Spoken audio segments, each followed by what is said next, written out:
microphone set up because I'm trying to learn to do this stuff in a conversational manner. Now, what I have for you is a few slides that I'm going to show you very quickly. I've thrown away my slideshow. I've decided to give you a more statesman-like overview without the slides. But I just want you to know that they exist, and there's this persistent URL. You all know tiny URLs. So Steele-control will bring you to the article that I will post tonight, which has academic footnotes and links and things like that. This is from a book, Radical Man, could easily be Radical Woman.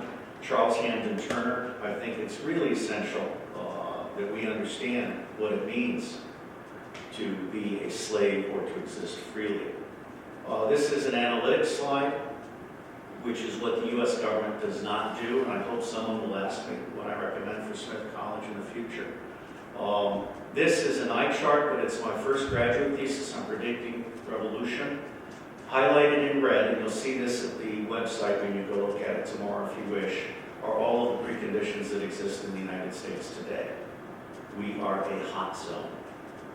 True costs really matter. We have 2 representatives from the Smith College True Cost Club, and I hope that you will all attend to them, because most people don't understand that it takes 5,000 gallons of water to put a pound of beef on your table, as opposed to 20 gallons for tomatoes.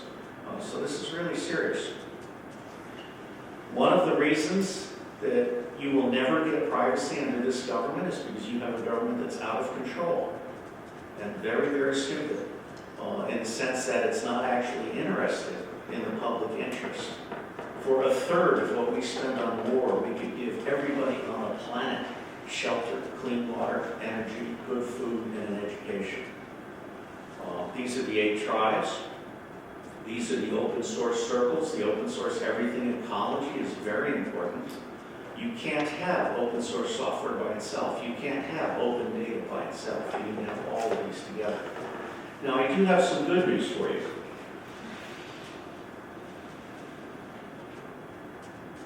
Out of the U.S. publication of roughly 320 million, there are 80 million cultural creatives. There are 110 million at or near the poverty level whose votes can be harnessed for reform. Left and right is an old paradigm. What we have today is people who are sensitive about a variety of issues, who are not ideological, and who desperately want an honest government. If 80 million cultural creatives each gave $10 a year to a democracy fund, that would be $800 million. Yes, Emma? Can you just elaborate on cultural creative? See the book by Paul Ray, The Cultural Creatives. It's basically people like you. People with a brain that have not been trapped into listening to the 700 Club, or listening to Fox News, or worse, listening to MSNBC, whatever it's called, okay? Those things all channel. They're like mind control things. You should wear tinfoil hats when you listen to Rachel Maddow and her counterpart Kelly over at Fox News. So let me come back to this point, and then we'll get to questions, because I just want to blow through these slides. We, the people, have seriously underestimated our power. There's an excellent cartoon of the 1% at the end of a plank that's over a cliff, and the 99% are standing on the plank on firm land. All we have to do is step off the plank. If every person gave $10 to a democracy fund, combine that with Facebook and social media, I guarantee you we can take this country back. These are the 8 electoral reform issues. I'll pause here just for a moment. Free and equal ballot access, tightly drawn districts, plus at-large members for distributed voting blocks. The gay and lesbian community is an obvious community that does not have a congressional district. Okay? So this is the kind of thing you start to think about when you think clearly about this. Equal public funding for all qualified candidates. Free and equal access to print and broadcast media for all qualified candidates. Debates to include independent and accredited and emerging small party candidates. Paper ballots counted publicly on site. I will tell you with absolute certainty, Diebold is a fraud machine. Electronic voting and mail-in voting are fraudulent. They are too easily manipulated in multiple ways, both by those in charge of the voting and those not in charge of the voting. So paper ballots counted publicly and on-site is a huge, huge, non-negotiable precondition for democracy. End winner-take-all plurality voting. In 2012, half of the public voted, which means that those who were elected by less than 30% of the total voting public. Instant voting, range voting, Concordate system, there are a number of other systems. What I want to emphasize to you here is I'm not giving you a solution. I'm trying to start a national conversation. We, the people, have to discuss these things, and you, we, the people, have to come to some conclusions. And then finally, all legislation posted in advance for public comment and instruction to their representative. Today, legislators are passing laws written by lobbyists that they have not read.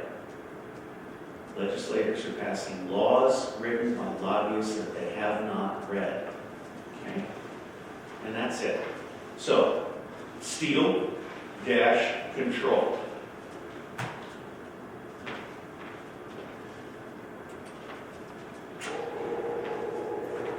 Any questions? Yes. Yes, you mentioned giving $10 to a democracy fund. What did you have in mind by that? Well, I was inspired by Joe Tribby and Howard Dean and Zephyr Teachout when they created Big Bat. And I hired Joe Tribby back when I had money and had him teach me how he did it and what he did. What this really means is that the potential power of the public is infinite at infinitesimally small amounts, provided the public is paying attention. And so the genius of Joe and Zephyr is that they were reaching out, and every time Dick Cheney had a fundraiser, and I will tell you, every time Hillary Clinton has a fundraiser, Jill Stein should be managing the Big Bat, okay? I mean, my dream scenario is Hillary versus Jeb, and right in the middle, Angus King with Jill Stein and Cynthia McKinney and Ralph Nader at Justice and Jesse Ventura at Labor and all of these other things. And that's kind of where I'm going to end up. So let me start, if you will, on a big picture conversation. But feel free to interrupt me at any time. What I was asked to do was kind of discuss the whole idea of the U.S. government being out of control. I want to stress, the U.S. government is good people trapped in a bad system. Okay? By and large, all of these people at Homeland Security, all of these people in the Department of Transportation Security, they're all good people. They're glad to have jobs. The actual unemployment rate in the United States of America today is 23%. The government is lying to you. The government is misrepresenting the truth. There are a number of statistics for unemployment from U1 through U6. And U1 is the one the government uses. And that basically means that tiny number of people looking for work today. U6 means all of those people who have given up looking for work or who have part-time work with no benefits or who are carrying 3 part-time jobs to struggle to make ends meet and so forth. Shadowstats.com is my preferred source for reliable economic information. And that's another thing we have to stress. As you go forward in life, you have to learn how to do what a spy does, but do it openly and ethically, which is sources and methods. You have to evaluate every source. You have to understand the provenance of every piece of information. A great deal of what is produced by the Academy is crap. Okay? We have citation cabals. We have people who don't do their homework. We have people who plagiarize. Most of what comes out of the think tanks based in Washington is absolute garbage. Those think tanks are little money machines, and they're basically pandering to the people that want them to say certain things in order to further the argument. So let's start with the whole idea. And really, privacy is in a tiny, tiny place in this larger conversation because I'm going to tell you my conclusion up front. I've spent 25 years trying to reform secret intelligence. And it's only in the last few years that I've come to realize that I don't care what your issue is. whether it's a balanced budget or gay rights or fair wages, living wages for people. I don't care what your issue is. It will not be attended to honestly as long as we have a two-party tyranny. And I take that term, two-party tyranny, from the book by Teresa Amato called Grand Illusion, the myth of voter choice in a two-party tyranny. By the way, Emily didn't mention the one thing that I think really matters here, which is I'm the #1 Amazon reviewer for nonfiction, reading in 98 categories. This unemployment helps me in that area. So when I mention a book, you can go to Amazon and find my summary of that book, and it's like Cliff Notes for smart people. Okay? So I have just published a Kindle book called Open Power, Electoral Reform Act of 2015 and the Open Source Activist Toolkit. And that book is nice because it has hundreds of links. I've reviewed over 150 books on democracy lost. Okay, so coming back to the relationship between privacy and why am I here? You are never in a million years going to get privacy under the two-party tyranny. If you want privacy, you need to fight for electoral reform. And the reason electoral reform is so cool is it's the one thing that the Constitution Party, the Green Party, the Libertarian Party, and the sane wings of the Democratic and Republican parties can agree to. I've been asked to run for president by three parties. I'm sorry, by elements of three parties. An element of the Constitution Party, an element of the Green Party, and an element of the Libertarian Party. And I might do it. Not because I could win. My preferred choice is John Huntsman with Joe Stein, or Angus King with Cynthia McKinney, and a coalition cabinet announced in advance with Jesse Ventura, Ralph Nader, Carol Mosley Braun. There are so many excellent people out there that are shut out and marginalized today. This winner-take-all thing is toxic, all right? And so as you go to sleep tonight, you think about Jeb Bush on one side, Hillary Clinton on the other, and what you'd rather have in the middle, okay?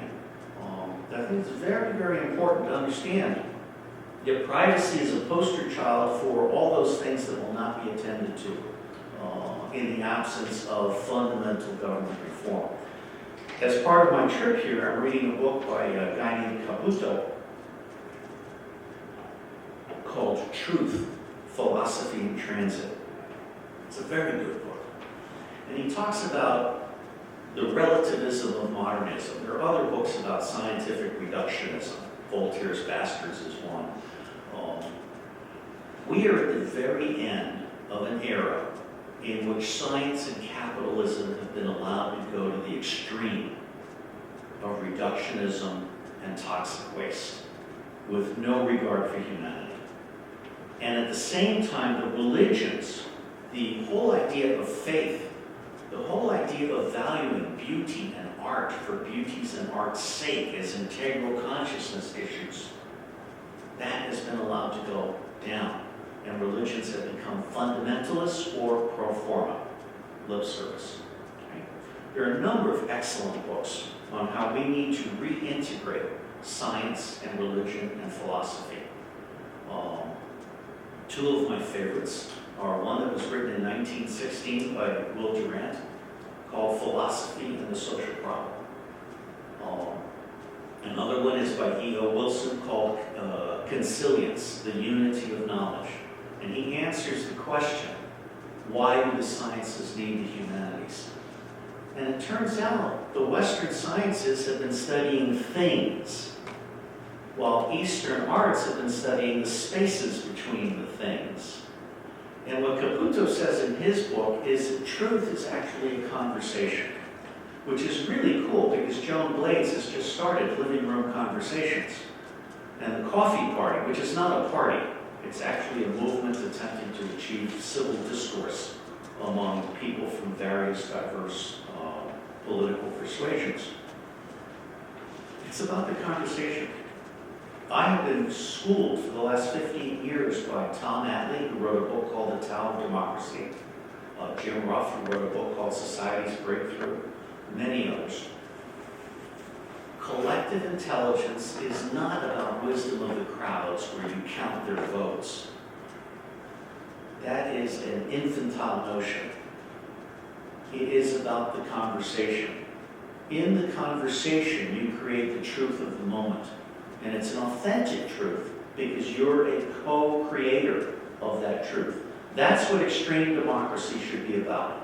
And two of my friends, John Lukowski and Mitch Ratcliffe, have written a book called Extreme Democracy. Again, it's about being present. It's about paying attention. We have abdicated. Half of us don't vote, and the half that do vote and then forget about it and get out of the way. So when you look at the substance of governance, which is what determines whether you have privacy or not, the government is supposed to be looking out for the public interest. Well, it turns out that government in the industrial era model is dead.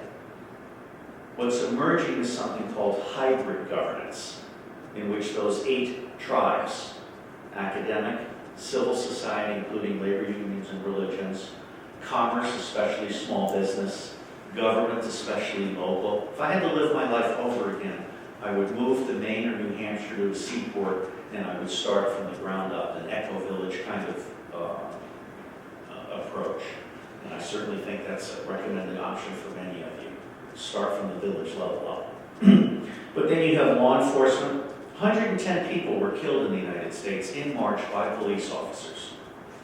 In the same month, 4 shots were fired by police officers in the United Kingdom. 4 shots, 110 dead. That does not count the beatings nearly to death, which is very popular now. We have militarized to the police to the point that they are literally clinically insane. Okay? And child pornography is now spreading at a massive rate through police and firefighters. There is a very deliberate undermining. I may get into stuff that scares you. I'll try not to. But what we have now is the pedophilia elite are spreading their illness down into the ranks of those who are enforcing the peace and keeping the rest of us under control. This is a very, very scary topic. Most people are in denial about this. So you have these 8 tribes, including the military and nonprofits. Well, it turns out most nonprofits, most progressive activist movements, in my opinion, are nothing more than a paycheck for the founders. They're just keeping the money moving, which is the same thing that NSA and CIA and others are doing. NSA processes less than 1% of what it collects. That's the good news. The bad news is that when you become a senator, they will make sure you know that they have every single thing you ever wrote, read, or shared. Okay? And they will be in your face blackmailing you. Okay? And we'll talk about Snowden.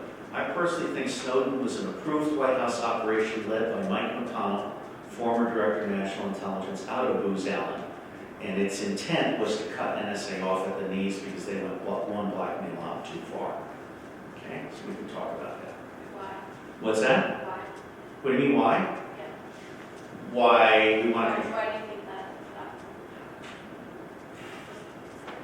that? Ed Snowden would never in a million years have gone from security guard at NSA to trusted CIA technical operator in Geneva to Booz Allen high-level access in Hawaii, ever in the system that I know. Snowden was a security guard at NSA. Nothing more. And I've met his parents at Hackers on Planet Earth. And please understand me, I think the outcome of the whole Snowden op has been very beneficial to the public. But I think that there are many, many stories underlying here. And Snowden's parents asked to meet me. And I greeted them warmly. The father is a former Coast Guard program manager, a patriotic American in every possible sense of the word, as I think Snowden is. And I said, yeah, my clandestine network is saying Snowden is one of the best CIA ops ever. They stopped speaking to me instantly, which is what novices do. Had they been trained intelligence professionals, they would have kept up the conversation and reported back home saying, hey, somebody needs to talk to Steele. Well, Steele, A, can't be controlled, and B, has no access to classified information. I have never betrayed my secrecy oath. I am not a whistleblower.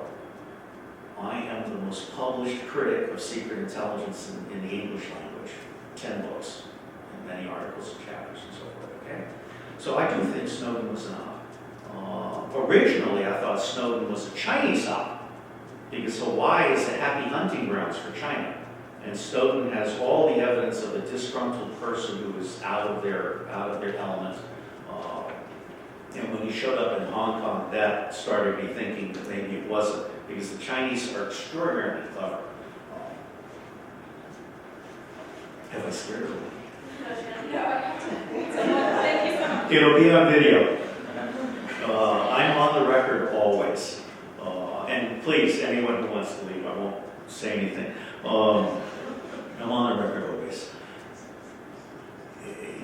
Obama was about to meet the Chinese premier and make a huge démarche against Chinese cyber espionage against the United States. And so the timing of Snowden for me as a professional, given that he was in Hawaii and that meeting was about to happen, I thought of it as a Chinese coup. They basically took Snowden and turned it in. I was wrong. And my point is that none of us know what actually happened. I don't know what actually happened. I'm just speculating. I'm telling you, you don't go from security guard at NSA to world's most publicized whistleblower overnight. And oh, by the way, Snowden is the only whistleblower that the corporate media has been willing to cover. Okay? Drake and Vinny, I know them both. All the other prior whistleblowers were marginalized, as I have been marginalized. Okay? Those are the stories they don't want to publicize. Snowden is the story the administration did want to publicize. Snowden is also the story Wall Street wanted to publicize. Okay? There's a lot of stuff on NSA doing insider trading, using its capabilities to collect and then make bets. There's a massive offshore account. The entire U.S. covert money game started when we captured all the gold from the Japanese and the Philippines. That became the Black Lily Trust that was run significantly out of the Secretary of the Treasury. My friend Sterling Seagrave and his wife Peggy have written a book called Gold Warriors. And when you buy the book, it leads you to a website with 60,000 pages of documents and so forth. So the intelligence community was corrupted in part by off-budget money captured during World War II, and in part by the very foolish agreement to import thousands of Nazis as part of the intelligence program. But I digress, as one would say. So let me come back on track here, and then we'll circle back to this in the questions. All right? What is the government supposed to do? It's supposed to devise ends that are in the public interest. It's supposed to devise ways that achieve those ends in an ethical, acceptable manner. And it's supposed to amass the means for doing these ways to achieve these ends. Well, your government has been borrowing $1 trillion a year since 1980 in order to pay for corporate welfare and human welfare, which is how the Democratic and Republican parties have kept their constituencies more or less fat, dumb, and happy. And it's amazing to me that people are so easily bought off by such marginal accommodations. So I would put it to you that your government is not thinking and is not acting in your best interests. In those slides that I showed very quickly, holistic analytics. It means taking a 360-degree view. It means understanding that your agricultural policies that are killing bees and contaminating aquifers with pesticides and using massive amounts of water to grow almonds in California, which is in a drought condition. And oh, by the way, everybody who's sucking up the water big time is exempted from Jerry Brown's water constraints. Just another kind of off-the-cuff example. The NSA processing facility in Utah uses 1.7 million gallons of clean water drawn from the aquifers every single day. Now, what kind of moron puts a processing center into a water-starved state that takes 1.7 million gallons per day? Okay. Now, I don't think Keith Hall was briefed. I know Keith Hall personally. I don't think he was briefed on this point. I think the Bureaucracy just decided we're going to put this in there for the Mormon vote, and this is part of some other stuff going on. True cost economics, I've mentioned, open source everything. I hope we'll have questions on that. The preconditions for revolution. I think you all need to understand, as I tell you that privacy won't be achieved without electoral reform, one of the things I want to do is give you hope. Hope we can count on. And I'm not Obama. We are within a tiny, tiny step of mobilizing 100 million citizens and putting together $1 billion war chest. Yes? So, Shout it out. if we're talking about a true revolution in the United States, how can we be sure that these candidates that we're going to be giving all of this money to aren't just going to become the same? Oh, I love that. I love that question. Even if you're still paying into a system in which you can buy an election, because that's essentially what's happening. Is that's money power that's getting. You're absolutely right. And what you and most others are not seeing is the central element of my reform proposal, which is it's not who you elect as president, it's the team and the process that you impose. I think you would be a sensational president if you had a coalition cabinet around you and you had legislation that was mandatorily presented to the public constituencies before it was voted on. It's about healing the whole. Okay? I mean, this whole movement to elect Elizabeth Warren, or to have Elizabeth Warren run for president, this is sheer idiocy. Okay? It's the progressives on dope. Elizabeth Warren is an excellent person, and she would be a superior part of a larger coalition team. If she were elected president with no other reforms, she will be sat down and she will get the same assassination speech that Obama and everybody going back to post-LBJ has gotten. I'm told Jimmy Carter cried his heart out in the White House when he got the speech. Okay? Ross Perot left the race because he and his daughter were threatened with assassination. Okay? This is what happens in this country. Now, the good news is we're strong enough to move beyond that. So what I say to you is don't vote for anybody who does not agree to champion electoral reform in 2015 in time for 2016. 9 times an electoral reform bill has been presented to the two-party tyranny, and 9 times it has voted it down. Ron Paul presented it the last 4. We have the power to demand that all federal offices be at the state ballot level, that all parties and independents have full access to the ballot for all federal offices. That's not what the two-party tyranny wants. In fact, Joe Biden, Democratic Joe Biden, helped Republican Pat Roberts scrape through in this last victory. The independent was about to win when Roberts called in a big one. And Biden went on national TV the morning of the election. He says, "We love this independent. We're looking forward to welcoming him to the Democratic caucus."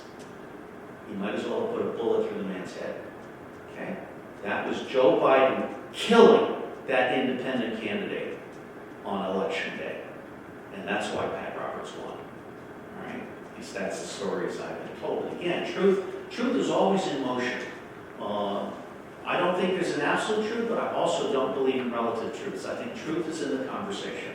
Truth is in the authentic, integral conversation. Yes, ma'am? I'm all for third-party politics. Bernie Sanders, Cynthia McKinney, and let truth speaks. But there's a professor, was a professor at Magnolia, Julie Innes, who wrote Privacy, Intimacy, and Isolation. I don't know if you've read that book, but her argument is you can we can protect ourselves with good tort reform. And it's kind of like what you were saying with everything is isolated. Let me point out that Lawrence Lessig is doing a great job championing getting money out of politics. It means nothing as long as you still have gerrymandering and fraudulent electronic voting and the need for great amounts of money in order to buy advertising. Okay? All of these single individual things are cosmetic. Okay? They're cosmetic.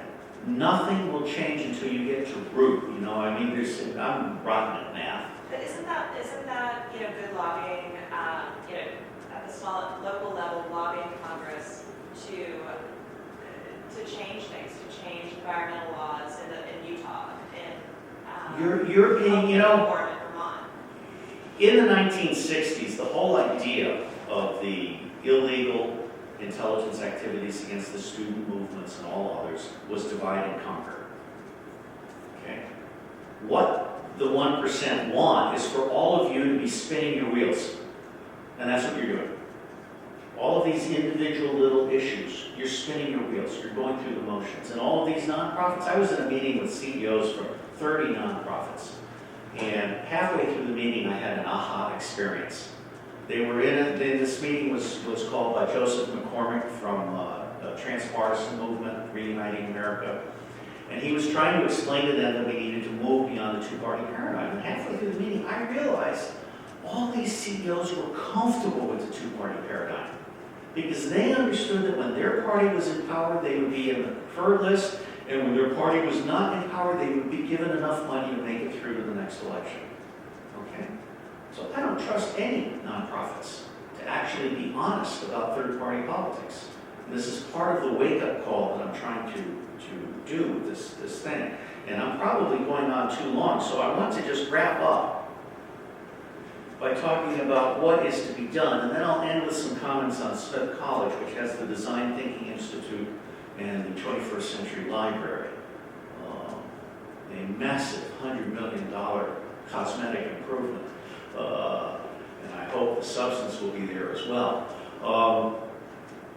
I have outlined for you 8 electoral reforms, and if you take nothing away from this presentation, but that you can't have privacy without electoral reform, there are 8 electoral reforms that have to be put into place together. The League of Women Voters lost their well-established and authentically, ethically implemented debate role because they dared to include third, fourth, and fifth parties, and they dared to ask questions without providing them in advance. The two-party tyranny much preferred to limit it to 2 parties, have questions provided in advance, including such inanities as do you prefer Coke or Pepsi? What kind of moron takes a question like that seriously? So ballot access. If you can get libertarians and Greens, and I had to run for president to find out that we have 8 accredited parties in the United States. Okay? I did not know that until the Reform Party accepted me and I started doing it for homework. I'll list them for you. Constitution, Green, Libertarian, which is the 3rd largest party, but Ron Paul has basically been keeping them quiet for the Republicans. Natural Law, which is moribund. Reform, which is still reeling from the combination of Ralph Nader and Patrick Buchanan trying to clip them for matching funds. And then Socialist, which is moribund, like 1,000 members. Okay? Then you have Rising Up, the Working Families Party in the East, and the Justice Party with Rocky Anderson in the West. Okay? All of these people and all independents and all moderate Democrats and Republicans are shut out from the ballot process. As long as that happens, getting money out of politics, expanding the debates, the third one, which is several states now, citizens are trying to take over districting and insisting that they will establish the districts. Well, we have a Supreme Court that's corrupt to the bone. All 3 branches of government are gone. All right? Justice Powell and the U.S. Chamber of Commerce have succeeded magnificently in frying the Supreme Court. All right? If I were advisor to a president, the next Supreme Court would have 5 vacancies. The 5 people that voted for Citizens United. So you have public funding, public access, the debates. You know, Peter Ackerman, who created American Select to elect Michael Bloomberg, is big now on the debate process. What difference does it make if you allow Jill Stein and whoever the Libertarian candidate is for president into the debates if you haven't allowed ballot access, if you haven't cleaned up funding? It makes no difference. Again, it's cosmetic, okay? A wonderful book was written, The Triumph of Spectacle, and the Death of Literacy by, I think it was David Corton, okay? I mean, really, if you don't want to buy the book, go to tinyurl/Steele-reform. Those are my 200 book reviews on Democracy Lost. And you can also just go to Google and look for Democracy Lost Steele, and you'll get right to it. And if any of you have trouble on finding me on the internet, shame on you. Because if you type in Robert David Steele, I'm right there. Paper ballots. One of the cool things about running for president, I also briefed Occupy, and I got a video on electoral reform that went viral, is that people came to me. So I really want to stress to you, these are not my ideas. I am an integrator of the ideas of others. And now I'm trying to flip these ideas from others and put them back to you and ask for a national conversation. I would like you to take on this larger challenge, but I don't want you as students to make the mistake of thinking that you can do anything other than whole. Amy Ziegart wrote an excellent book, Flawed by Design, on the origins of the CIA, the NSC, and the JCS. And her ultimate conclusion is valid today. Fix big or don't fix it all. Fix the whole or you are just dealing with cosmetics. And I mean no disrespect for all of those people spinning their wheels, but that's what they're doing. How do you do that on a constitutional level? I mean, isn't it a trickle-up effect, kind of a little more realistic? I don't think so. I think it's a mass strike. I think it is mobilize 100 million people and put together a war chest and make a demand. For example, I asked Ackerman for $1 million. He hasn't responded. But what I would like to do is have a public, well, first off, I'd like to have working groups all over the country. All the villages, small parties, universities. I want everybody to be talking about this. And that's the kind of stuff Joan Blades has the power to do. And we've exchanged emails, and she's thinking about electoral reform as the conversation for this spring. Once you do that, once everyone has a clear understanding, then you have a very public summit at which you have all the prior presidential candidates shut out, including Mitt Romney and John Huntsman, Carol Mosley Braun, Cynthia McKinney, Jill Stein, Gary Johnson. I let him drive my MGB in New Hampshire. I may run against him for the Libertarian Party nomination.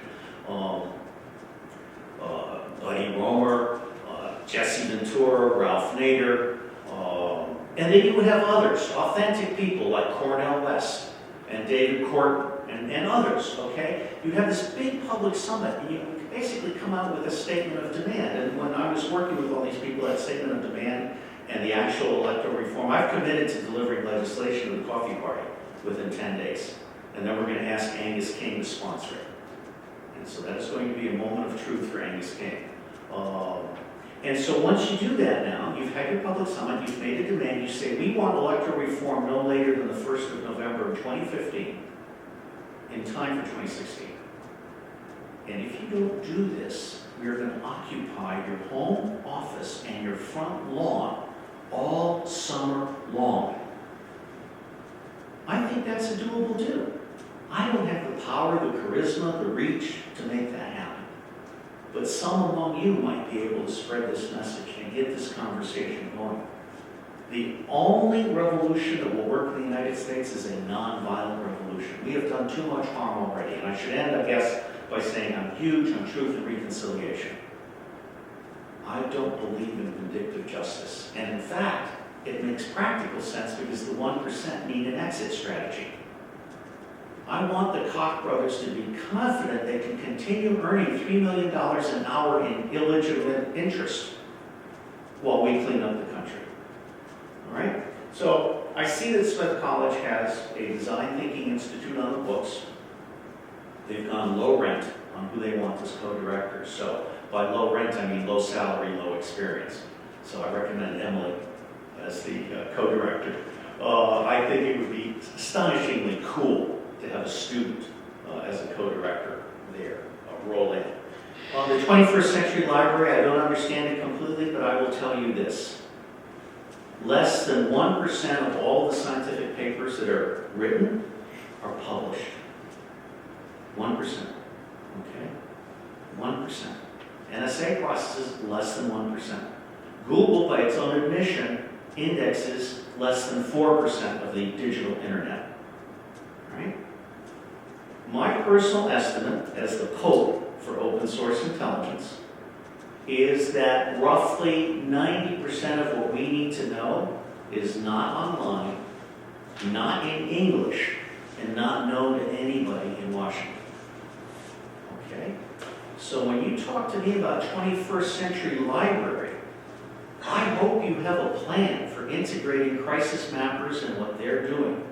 I have the power to find a person on a street corner in Thailand and text them and say, I will give you $40 if you will send me an Instagram on a bearing of 320 degrees. And I'll get it, because I'll do it in time. Okay? If you can't reach out and touch every human on the planet and integrate that and create the World Brain, create the World Brain Institute, create the School of Future-Oriented Hybrid Governance, create the Center for Comprehensive Architecture. Okay? These are cool ideas. Nobody is doing this worldwide. Let me stop there. I may have burned you guys out, but I'll stop there. And then, Emily, I'd ask you to help me with questions. Or yes, sir. The whole, I would seriously suggest that any conversation entertain reversing the 17th Amendment and having the senators appointed by the states to restore states' rights. This is the United States of America. It's not the United Peoples of America. I will tell you that I think Hawaii will secede from the Union within 10 years, and Vermont may be close behind, and the extra stars will be taken up by dividing California. There are things that are happening out there that most people are clueless about. Congress has actually set in motion a sequence of events on the record that have opened the way for Hawaii to be restored in sovereignty, to include a formal apology in the congressional record for invading Hawaii and taking away the sovereignty. So the Electoral College, for me, I'm not smart enough to figure out those details, but I think that the whole is smart enough. What matters to me is the integrity of the whole. What matters to me is that we not allow ourselves to be distracted by isolated elements, and that we actually do what we can do. We need to convene a committee of the whole and actually have this be a public conversation. And I'll give you the 5-minute brief. You know, in military training, you're supposed to tell them what you're going to tell them, and then tell them what you told them. So you can either hear what I told you, or you can ask a question. Yes? So you said that every president since the 1960s has had... Since Kennedy was assassinated. So what happened before that? Like, what was the catalyst that changed that? I love the question, because what I'm going to do is talk very briefly about the loss of integrity in the White House and in Congress. There are a number of books on the Kennedy assassination, and I've come to the realization that it takes about 25 to 50 years for the truth to come out when the government wants to talk about it. The Warren Commission was absolute rot. It was a party line delivered by LBJ. It was about to be indicted for influence peddling in the White House. John F. Kennedy had the misfortune of creating the perfect storm. He got everybody angry at him, including Israel. He was about to stop the nuclear smuggling that the CIA was undertaking for Israel.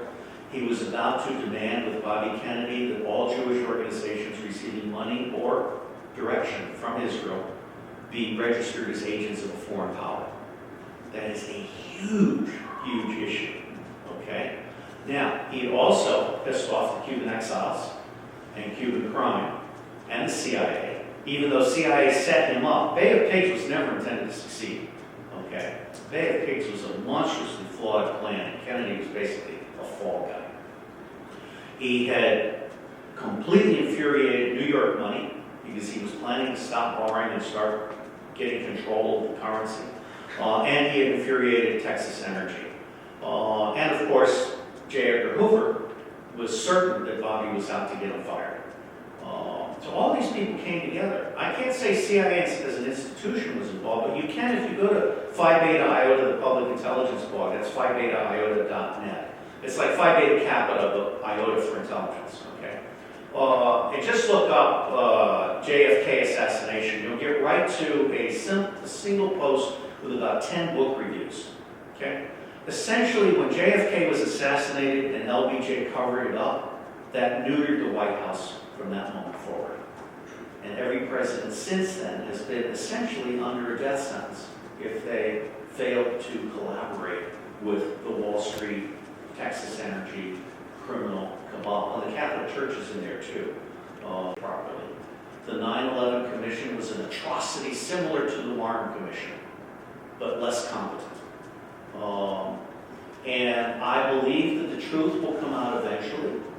I believe that the 3 towers were taken down by controlled demolitions.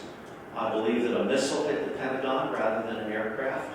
There was an awful lot of cosmetics in there someplace. I've cleaned up after aircraft accidents in the Marine Corps. And you basically have body parts, luggage, and seats. None of that was present at the Pentagon. In fact, none of that was really present in New York either. So for me, 9/11 is potentially a precipitant moment. And also, I will say to you that what got me thinking about 9/11 was how the families of 9/11 intuitively rejected the story from day one. Okay? It was the families of 9/11 that first said, this doesn't feel right. And then they inspired a whole bunch of 9/11 truth and so forth. So bottom line is it hasn't been investigated properly. I think it was a managed event. We all now know that Dick Cheney and his merry band led 935 lies that have been documented. There's a book by that title now, 935 Lies, which complements another book called The Cheating Culture. And the two go together to define where America is today. We are a cheating culture out of touch with the truth.